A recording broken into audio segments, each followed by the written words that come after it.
So representing about 10,000% of the total workforce in America, the most recent statistics, I can say that.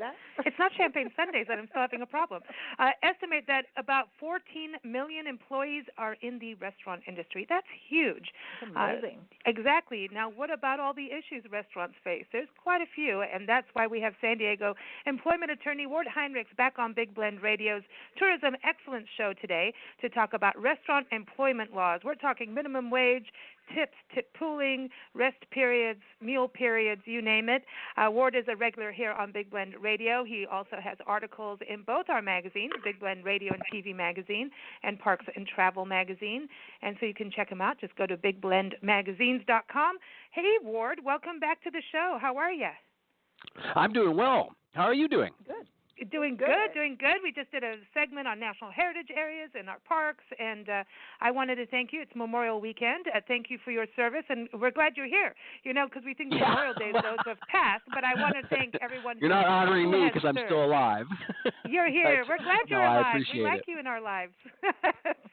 But I wanted to say thank you while you were on the show here today. So really, 10%. I didn't realize it was that big in regards to how many people are employed through the restaurant industry. Does that include breweries and wineries that you have in San Diego? Well, I don't know the complete breakdown on that, but I think largely it does because most of those places do serve food, and I think any place that really serves food is. And when you think about it, how many fast food joints do you see? And there's just many restaurants out there. So I wasn't surprised by that 10% of the workforce actually works in the food industry. Wow. I know you work with restaurants, and of course in San Diego you guys have like such a good tourism industry community there that it's you've got a restaurant in every few steps away, which is cool. And of course let's not leave out the beer. The beer scene is important in San Diego, but it's huge. Beer capital of the world. See? Oh, no, but we're going to Colorado in, a week from now. We're going to be out, hanging out in all these different distilleries and breweries. So I'm going to have to do They're going to say they're the capital of the I don't world. know. Well, they're upstarts. Come on. San Diego is the microbrew capital. I'll put it that way. I won't say I the think beer they probably capital. do weed beer over there, probably. We'll find out. I'll let you know. I don't know. Oh, that must taste great. Weed beer. Hops. What if you kind of smells like that? If you mixed them. Okay. That'd be kind of... Okay, wait a minute. So what happens in regards to that? We've talked about marijuana laws before in California, but that touches on it too, right? You can't, go outside on a work break at a restaurant and go, hey, I'm going to take a toke. You can't do that. No, well, it does depend on the employer's policy, but most employers' policies say you can't be intoxicated while at work. And even if you didn't have it written in a policy, I mean, it's pretty obvious if you're intoxicated, that's a big problem.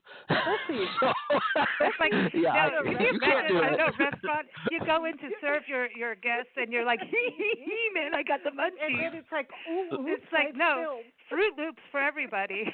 Who knows what happens. But anyway, let's get down to business here, Ward. Ward's article on this, restaurant employment issues, is up on nationalparktraveling.com. You can see Ward in our expert department there, and it will be in the summer-fall issue of Parks and Travel magazine.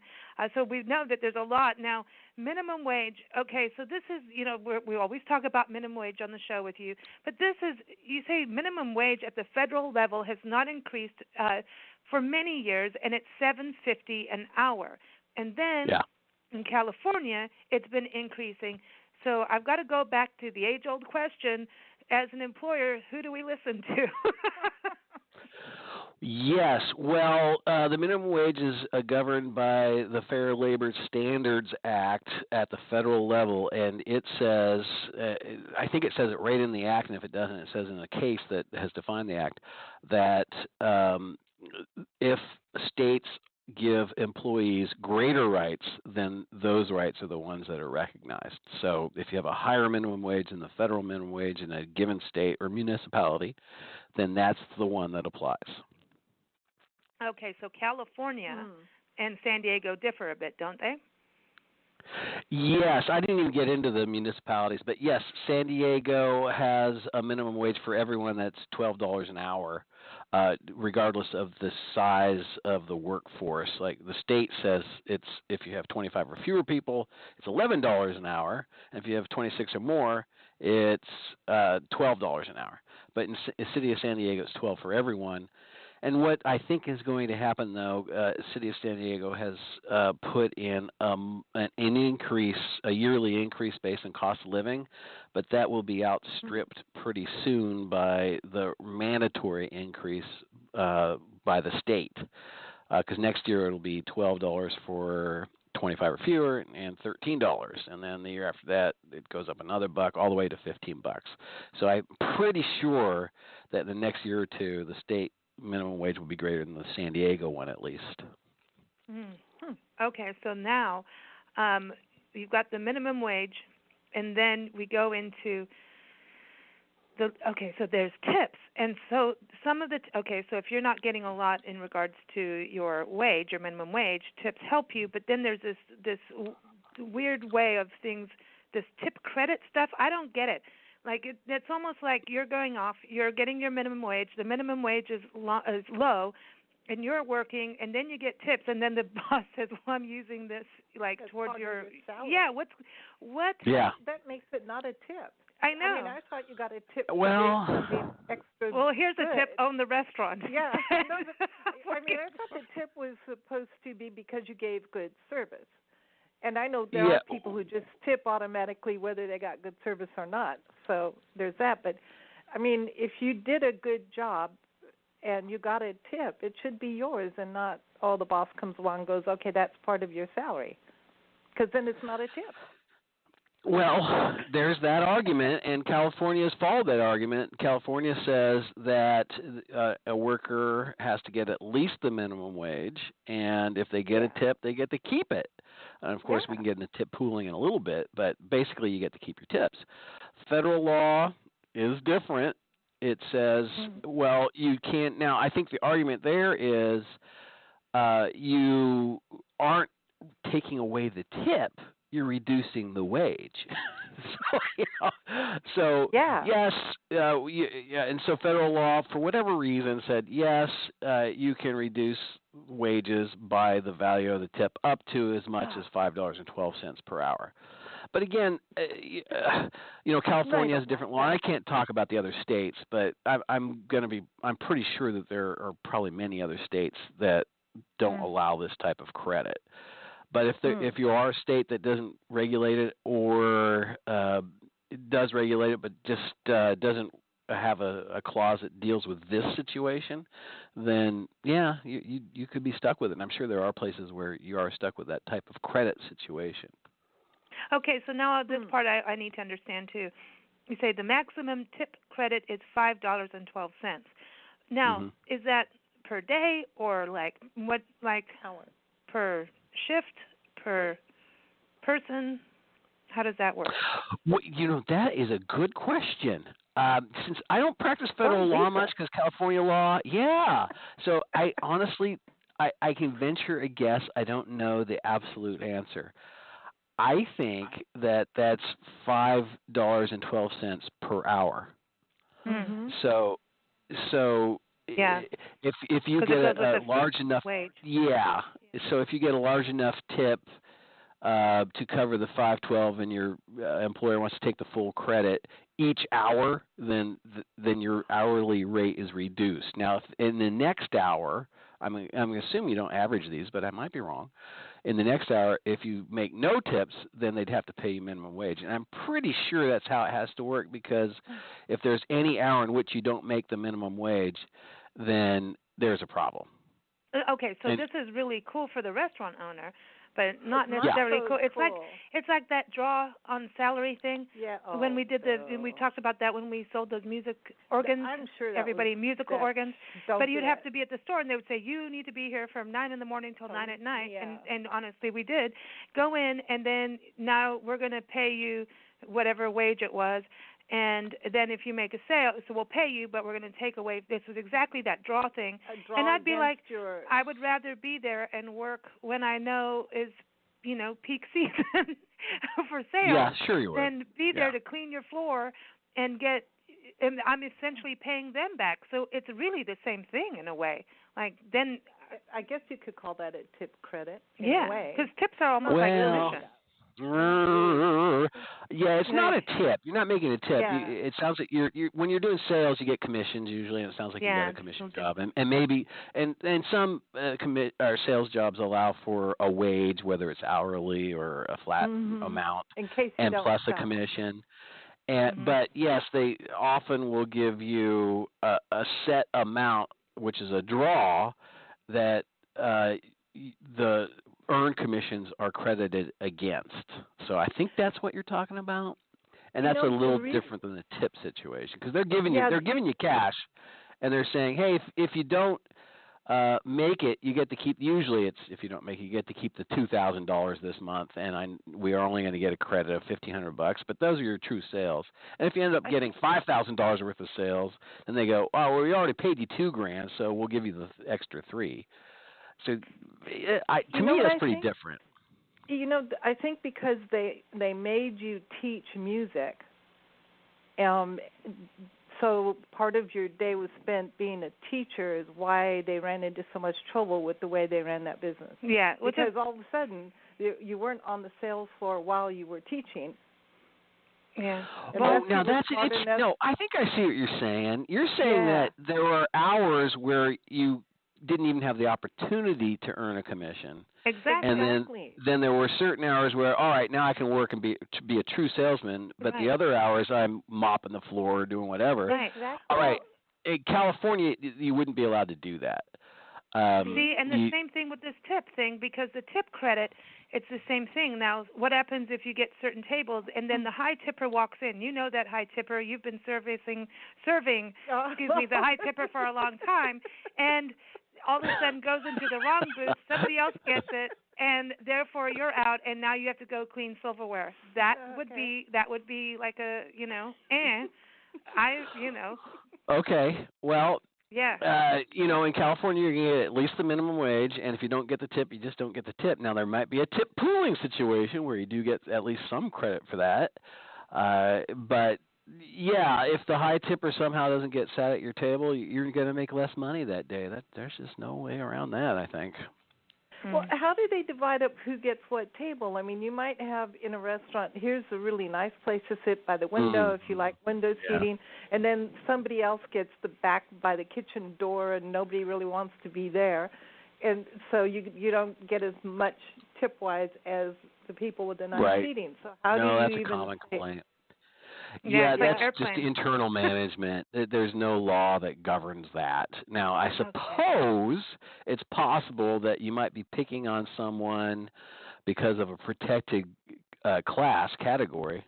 We've been through those a million times. Yeah. Like if they're giving you the bad table because you're from Lebanon, then you might have a discrimination claim.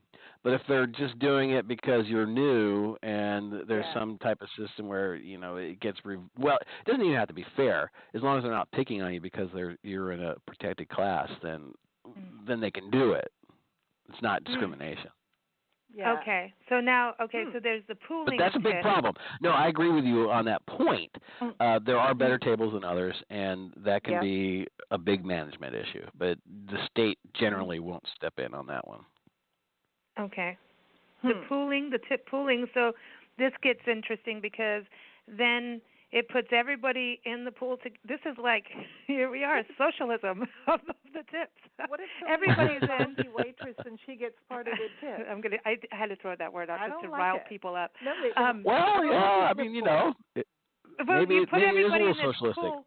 Yeah, but okay, so the front of the house and the back of the house gets together, and if your chef sucks that day, the waitress doesn't get as much, or is it server? Is there politically correct words on that now? Am I going to get in trouble? What? Server, not waitress and waiter. Oh, okay. Yeah. No. Yeah, I'm going to get, Yeah, and I use the term waiter and waitress. I think you're still allowed to, but if you're careful about when and how you use it. But yes, server is the preferred term nowadays. Okay. So if you have a really cool server, here comes the client, comes in, orders the steak. The chef messes up the steak. The server brings it out. The customer goes, "This sucks," and that's it. I'm mad. The server tries, and then at the end of the day, then takes it back. The chef gets mad. This is a true thing that happens day in and day out because chefs have tempers. The chef's like, "That's I say it's this," and then here goes the server's in the middle and has to do all that personal, talking to the chef, talking to two angry people. And then at the end of the day, your tip gets shared with the guy who started the problem in the beginning by not cooking the steak according to what the customer wanted. But now your tip's going to them. That sucks. It can. Now, the idea, like you said, I guess tip pooling can be viewed as a little socialistic, but it's also a way of taking care of the problem you raised before, which is, hey, some people get the great tables and some people don't, so maybe we ought to, pool this. Yeah. And then tip pooling recently changed, and I didn't mention this specifically in my article, but last year, I think it was just was it a law? Yeah, I think it was a law that was passed. I was going to say maybe it's an administrative ruling, but I think it was a law that was passed that allowed the back of the house to share in tip pools. Before that, the federal law was that only those who typically get tips, which was deemed to be the servers and the bussers and, the front of what we call the front of the house. So they were the only ones that could actually share in tips. Management can't share in it, the owners can't share in it, and the back of the house used to not be able to share in it. But now, since that law passed, there are certain circumstances under which the back of the house can share in tips. So since 2018, I think it was March 2018, you're right. The back of the house, the cook who is giving you the server the hard time, may be sharing in that tip. Well, then, but when the employer takes your tip as part of your salary, they are sharing your tip. That's if you have the credit. That's that's can't have a credit. Yeah. No, a credit is not part of a pool, and under California law says the manager, the owners cannot share in a tip in any way whatsoever. So there is no credit. A credit, I think California looks at that credit as tip sharing with the house. So, but if federal law looks at it differently, and they do allow that credit, I mean, I don't know what to say. That's just the law. Wow, but at the same time, if the chef does a really awesome job, and everyone goes there because the chef's so awesome, the chef's nice, which I know a lot of nice chefs and don't have the temper tantrums, or they take them home and have wine, or they partake in other things, But Chef Jeremy, for instance, he's a great guy. Yeah, he's awesome. He's so much fun. I mean, so there's he runs a fun kitchen, and guests that go to his restaurant, and everyone. This Jeremy's on the Hill. He lets kids come in and teaches them how to cook something, gets them part of it. So he runs a very transparent, kitchen. Oh, his place is great. There's a lot of people that's why they have those open kitchens where you can, like Gordon Ramsay, you can see Gordon Ramsay go off, and that's fun. Now, that's cool. And I think it's a big act. Oh, I love it, though. It's like, when he starts calling people donkey and kicking things around, I don't know if that's legal, but it's funny to watch.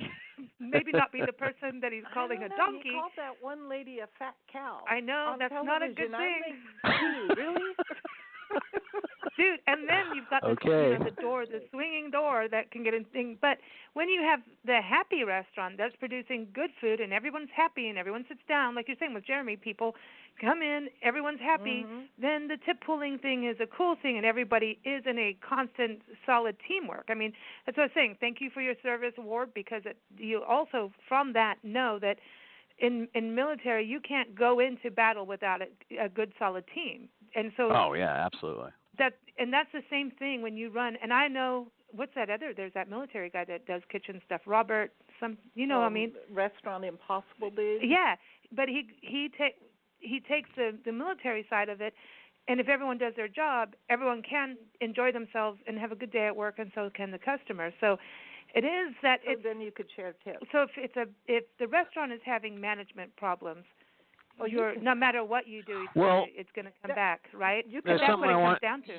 Yeah, it does come down to management, and management has a lot of decisions even in tip pooling. First of all, they don't have to tip pool. They can just say, "Hey, the server keeps it."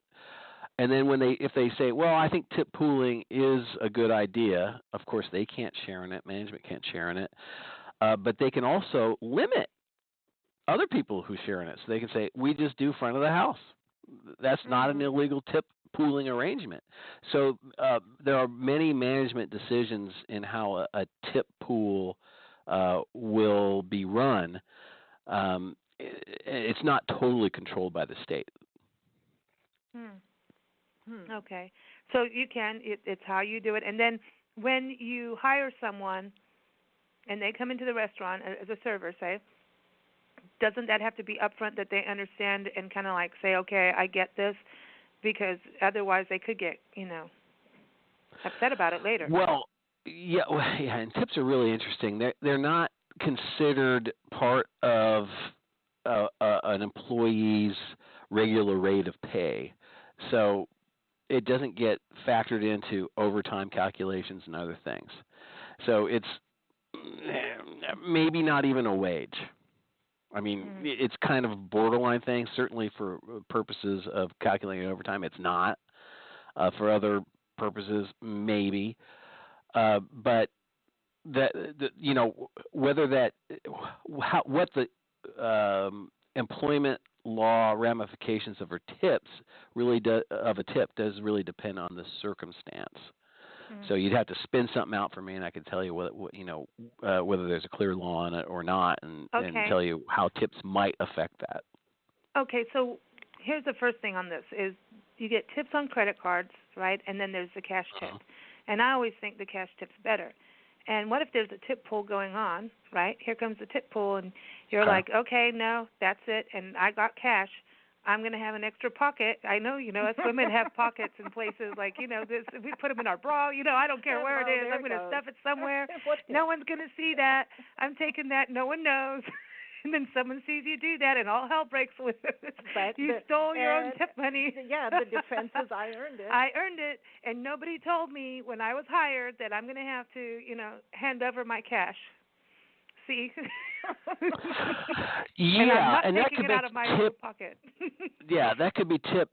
Well, I wouldn't call it theft because all right. So the server gets the tip. Now you're right. If it's on a credit card, the server really doesn't directly see that. But if it's cash, certainly the server usually would grab it off the table. Now, is that theft if they put it in their pocket, even though there's a tip pooling arrangement? Probably not. Is it a violation of the tip ruling management decision and how to handle it? Yeah, it is. And could they be terminated for that? Certainly they could. Okay. You have to follow. You have to follow the rules, or the management. The owner or managing staff can terminate you. They can say, "Hey, this is just not fair," and you're gone. Yeah. Can they? But how can they? Screw up on you getting your tips once it goes through that credit card machine and not pay you out like that day. Yeah. How do you well, it's usually not that day. It's usually something that builds up, and I know that. One of my daughters works for one of my clients. I know that the tips that are given on a credit card are figured out later, and then they're posted so that you can collect them. So there are ways of handling it, and I'm not an expert on how each restaurant would handle that situation, but that's certainly one way. What do you see the most? What do you get called on the most for when it comes to restaurants? Because I know there's I've fallen and I can't get up in the restaurant because you guys put a different solution down on the floor, that kind of thing with employees, and that's workman's comp and all of that. Or I've cut my hand off while I was making that steak, But none of that's really funny. But when it comes to you and the employment law side, Ward, what are you getting the most calls on? Probably wage issues, and it's partly because of tip pooling requirements, minimum wage, and overtime. Overtime's probably a bigger one than minimum wage. So I think that's the thing I see most, and then sometimes I see a discrimination claim. I'm being picked on for whatever, and maybe there's a case, maybe there's not, but someone's being picked on for one reason or another. So that does happen. I mean, there's a bunch of people there. Managers probably have favorites. One person gets a little better treatment or a lot better treatment, and there can be problems there. But I'd say mostly wage type issues. I've also seen work comp issues. Where maybe work comp appears to have elapsed, and then now the labor commissioner is coming in and saying, "Hey, you got to have work comp." So I've seen that too. Okay, so so what is it on the employee side? Do employees get stiffed a lot in regards to, because restaurants, to run a restaurant and be successful with it? I mean, this is why the numbers to me are very significant about the 10% of the workforce is through restaurants, because restaurants, you can lose your shirt so fast in a restaurant. If you make it after that 2-year hump, you're good. Yeah. That's with a lot of businesses, but restaurants specifically, the margin is so slim. Yeah, it's difficult. Yeah. No, you're right, and that's where you see the pressure to. Oh, yeah, I should have brought up another one. It's meals and rest periods. Yeah. You see those pretty commonly there too, and part of it is, management has to run as tight as ship as possible because the margins are so tight. Cutting a little bit here and there, and it might cut into an employee's wages. It might cut into their break time. Those things can happen because business pressure is tough. It is. There's no doubt about it.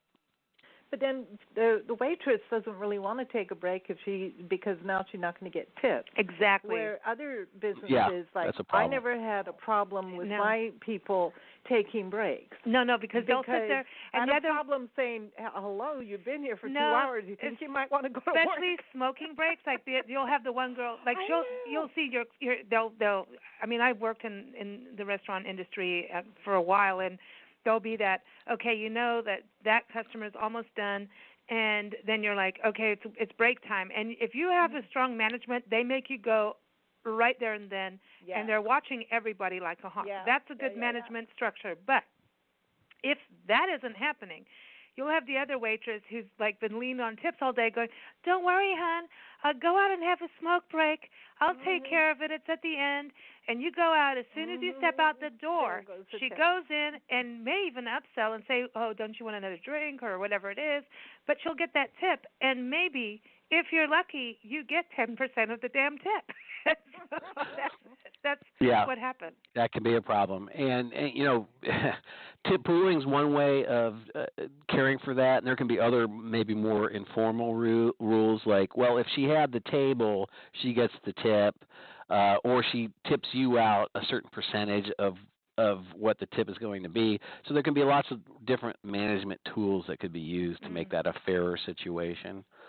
No, but those are house rules. It's interesting.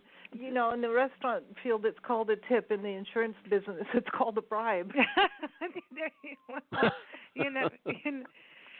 Ward, when you talk about meal periods and rest periods, so some restaurants have a thing where you get to have your one meal.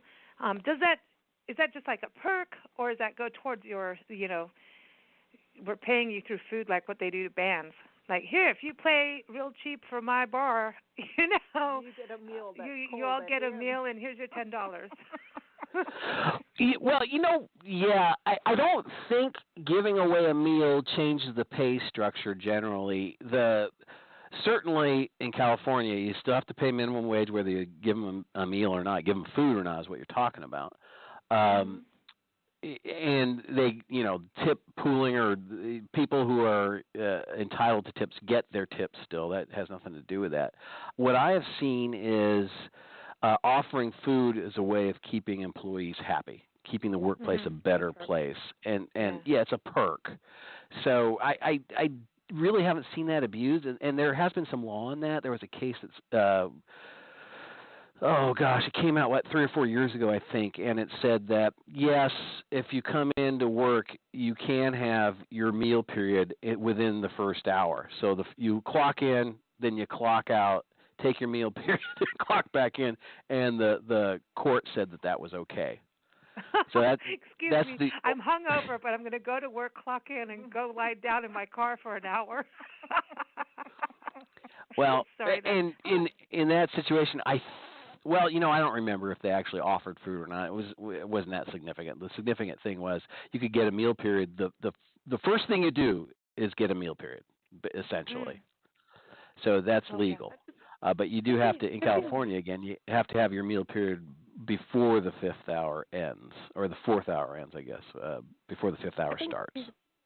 Tipping is interesting. Like, if you don't tip your hairdresser, don't go back. Yeah, exactly.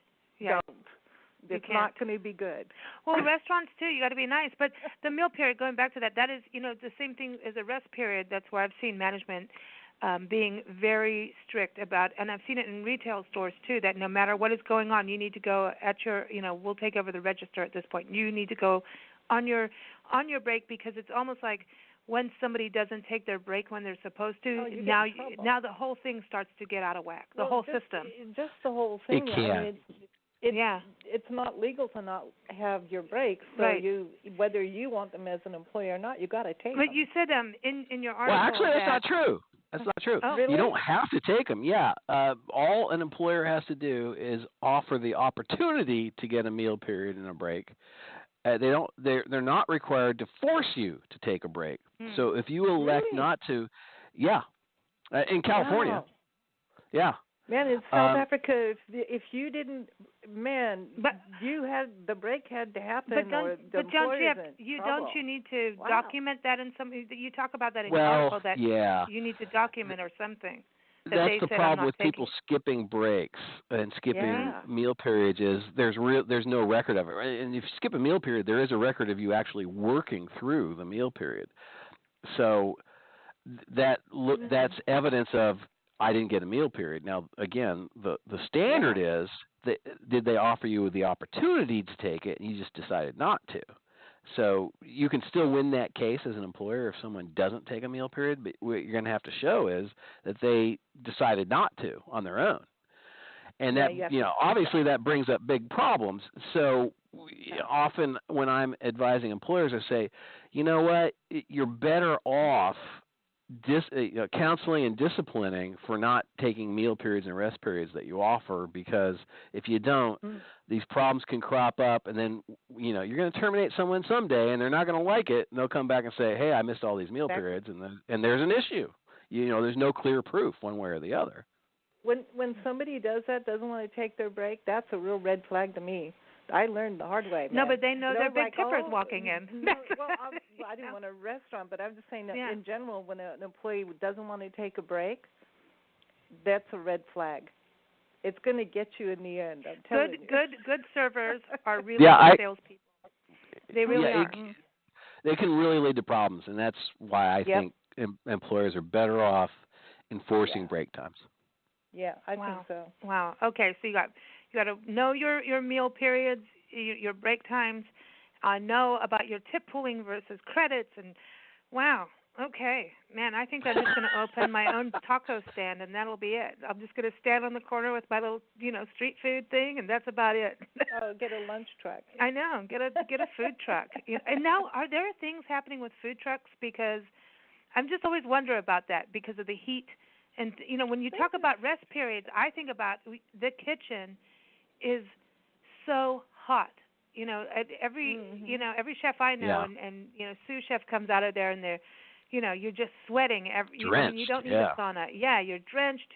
You stink because of all the food. You know what I mean? Sorry, chefs. You smell like French or fries. You make everyone hungry.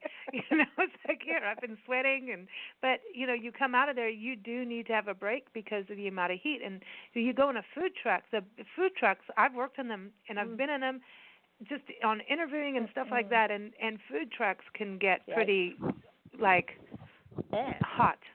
So is there laws on that because of the heat? There are, There's, it's not just directed toward food trucks. It's directed toward any situation where temperatures reach certain. I think it's 89 degrees. There's a regulation on it, or 85 degrees. And if it's over that, and the other, I'm getting ahead of myself. There is a standard, and I forget where that came from. It might be a work comp thing. of a certain temperature level, and then allowing for breaks. But there's also a more general standard in just the general labor code that says, well, if people need breaks because they feel like they're exposed to excessive heat, then they're allowed to get them. So there's a lot of subjectivity in that. But you're right. The legislature in the last few years has passed laws and allowed for regulation in that area to protect people from overheating. I wanted to go back on this real quick on the rest, whether it's a meal or a rest period, right? Do you have to stay on the premises? Like if you want to run to the bank, take your tips and run and come back before everybody sees what you got, can you do that? Yes, you can. You're allowed to. It's a completely duty-free meal period that's so free that you're allowed to leave the premises. And sometimes practically that doesn't make a lot of sense, but that's the law. So, and what I mean practically, maybe the rest. If you're looking for food, maybe you're in an area that's fairly remote and it's hard to get to a restaurant and get back in 30 minutes. Yeah. So that might be a problem for the employee. And if they're late, they're allowed to be disciplined. But yes, you are allowed to leave the premises during your meal period. And what do you mean by getting disciplined? Like you get out the paddle. Well, let's say you sit in the corner. Well, it could be a write-up. It could be termination. I mean, we're at Will State, and if you want to say, hey, you're late, and you just don't want to tolerate that, and that's your policy, pack your stuff. You're gone. You're allowed to do that. Now, is that the best management decision? Probably not. If it happens a lot, well, maybe. But don't you have to do the 3 warning thing? No, there's no law on that. No, California's an at-will state. Not all states are at-will, but California is. Most states are, though. So that an at-will just means you're free. The employer can terminate you for any reason or no reason, and the employee can leave for any reason or no reason. Okay. So the idea is it's equal power. You can leave, and they can get rid of you. No, okay. So you don't have to give a reason, huh? Okay. Wow. No, you don't have to give a reason, but often it's smart because there are exceptions to the at-will rule, discrimination being one. There are many others. Wrongful termination is a violation of public policy. So if they violated a right that's in a code or a regulation, then that would be wrongful. Okay, I've got 2 weird questions. One is, well, no, good. On Cora, I got this question, right? I went to work, and my boss turned around and said, you're going to either take a pay decrease, and if you don't like that, get out. So the woman's all mad and everything, and what do I do? What can I take this to court? Can I do, So, when someone gets suddenly you're hired at this rate, and then they say you're going to have to do this, whether it's the business is, having financial struggles or they're, not happy with each other, but you're getting a pay cut, or if you don't like that, leave. Is that legal? Well, yeah, generally it is, and it does depend on the circumstances, though.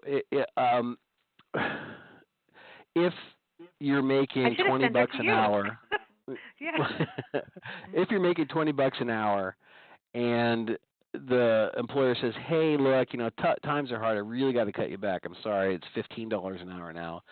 What the law says about that is that's an offer at a lower rate, and you can accept it or not. And the way one way of accepting it is to continue working. Yeah.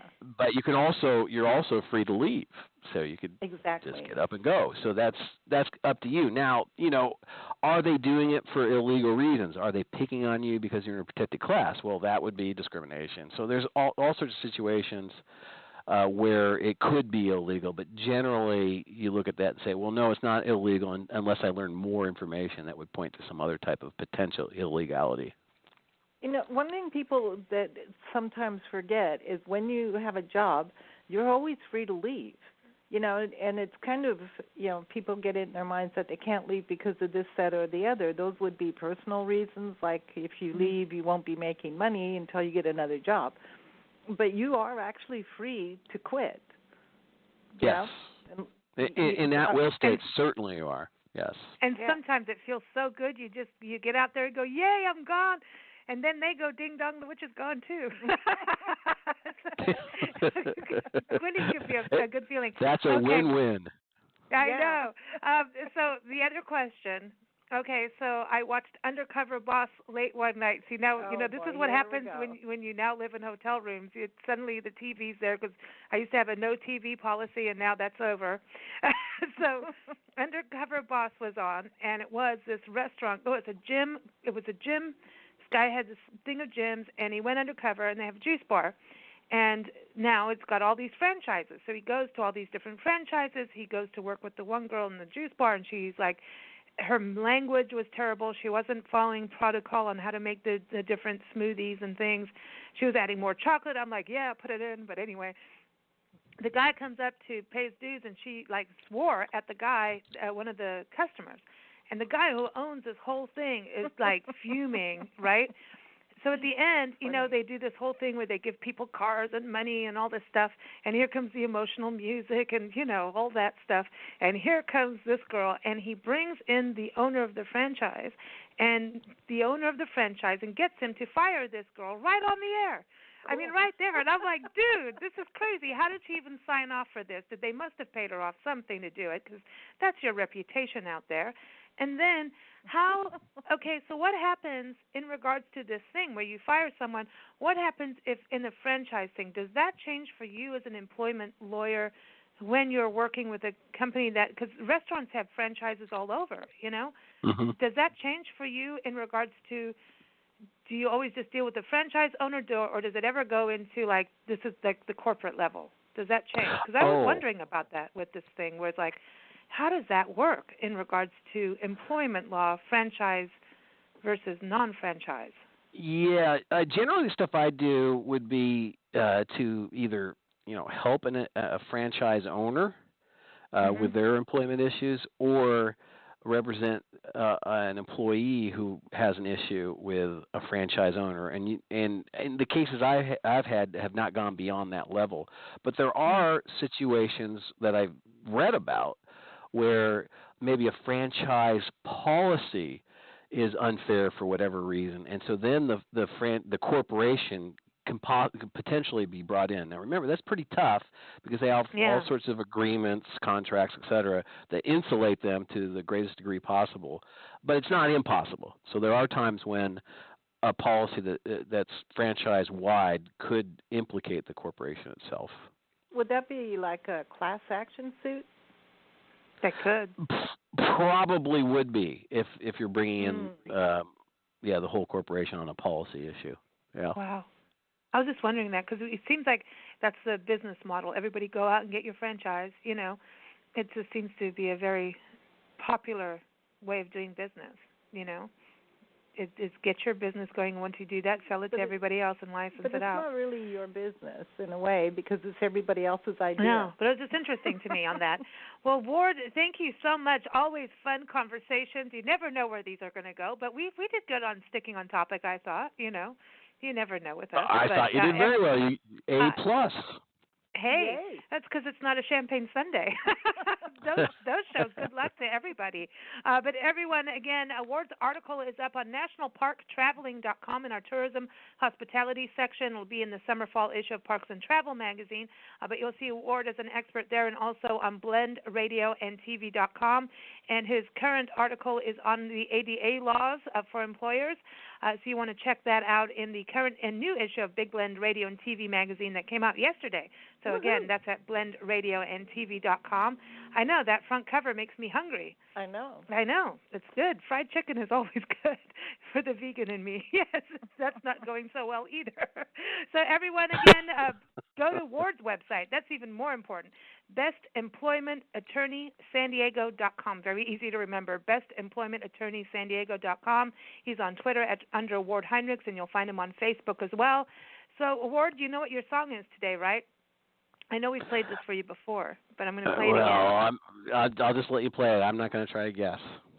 It's called, the Bar Band, because that's what happens to bar bands. Here's your food and your $10.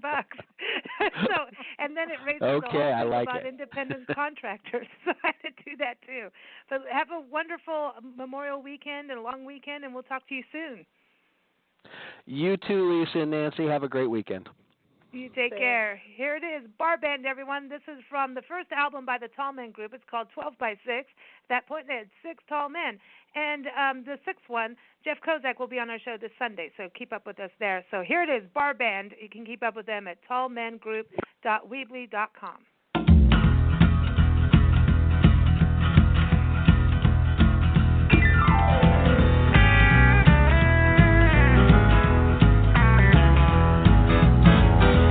Told me when times get hard, the music would see me through.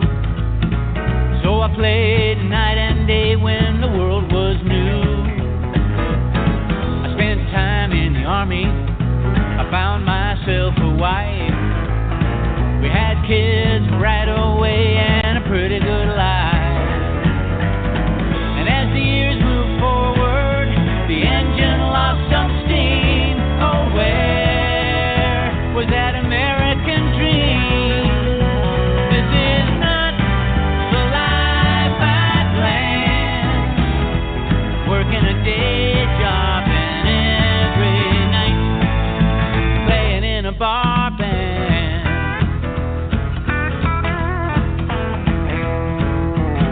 I used to stay home every night and I was happy being home. But we needed more money